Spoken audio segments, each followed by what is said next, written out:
आज आपण बनवणार आहोत रव्याचे शंकरपाळ्या। त्याच्यासाठी मी इथे 1 कप साखर घेतलेली आहे, ही 220 ग्रॅम आहे। त्यातच आपण टाकणार आहोत 2 कप रवा, हे 400 ग्रॅम आहे।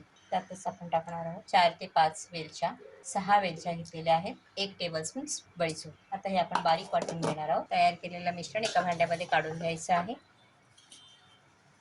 व्यवस्थित मिक्स करून घ्यायचे। त्यातच आपण टाकणार आहोत पाव कप साजूक तूप, व्यवस्थित लावून घ्यायचे।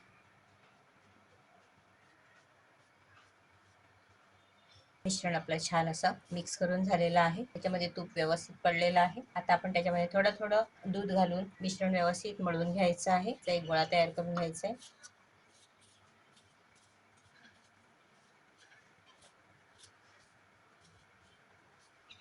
बाइंडिंगसाठी त्याच्यामध्ये अर्धा कप गव्हाचं पीठ टाकायचं आहे, जे 100 ग्रॅम आहे। आता ह्याचा छान गोळा तयार करून घेऊया। पीठ आपलं मळून झालेलं आहे। थोडंसं तेल किंवा तूप लावून त्याला थोडंसं मळून घ्यायचं आहे आणि आता हे आपण अर्ध्या तासासाठी साईडला ठेवणार आहोत। अर्धा तास झालेला आहे, आपण पाहूया। पीठ आपलं छान सेट झालेलं आहे। ह्याचे 2 किंवा 3 गोळे तयार करायचे आहे।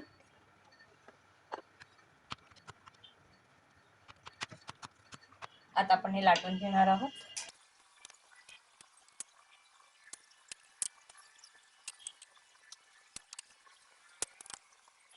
इथे मी जाडसर असं थोडं लाटून घेतलेलं आहे।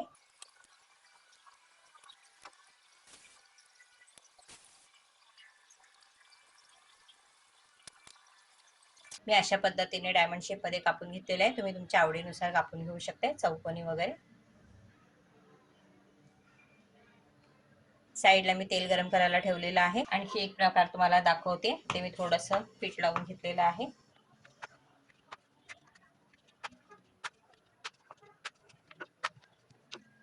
तेवढा जाड ठेवलेला आहे। हे आपण चंद्राच्या आकारामध्ये सुद्धा ते तयार करू शकतो।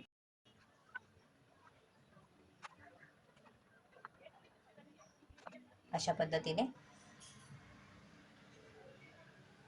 तर आपण 2 प्रकारची बिस्किटे इथे बनवणार आहोत, म्हणजे शंकरपाळी आणि बिस्किट असं बनवणार आहोत। तेल छान गरम झालेलं आहे। आता मध्यम आचेवरती आपण हे सर्व शंकरपाळ्या तळून घेणार आहोत। कढईमध्ये जेवढ्या शंकरपाळ्या राहतील तेवढ्या शंकरपाळ्या आपण ह्याच्यामध्ये सोडायच्या आहेत आणि खरपूस रंगावरती, सोनेरी रंगावरती तळून घ्यायच्या आहेत। एक बॅच तळायला आपल्याला 2 ते 3 मिनिटं लागतात। मध्यम आचेवरती मी गोल्डन ब्राऊन करून घेतलेले आहेत। आता आपण हे टिश्यू पेपरवर काढून घेऊया। आता अशाच पद्धतीने आपण चंद्राच्या आकाराच्या सुद्धा तळून घेणार आहोत।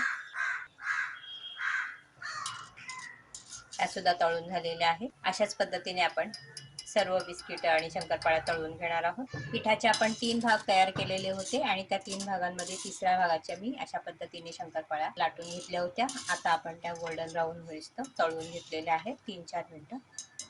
तयार केलेल्या मिश्रणातून तुम्हाला मी 3 प्रकारचे शंकरपाळ्या बनवून दाखवलेल्या आहेत। अतिशय मस्त झालेल्या आहेत, एकदम खुसखुशीत झालेल्या आहेत।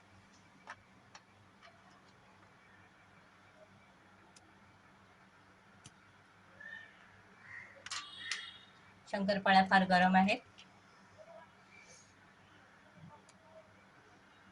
मस्त कुरकुरीत झालेत।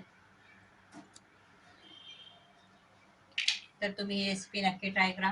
दिवाळी निमित्त बनवलेले हे रव्याच्या शंकरपाळ्या तुम्ही नक्की बनवा। आवडल्या असल्यास व्हिडिओला लाईक करा, फ्रेंड्स फॅमिली बरोबर शेअर करा, कमेंट करायला विसरू नका। धन्यवाद।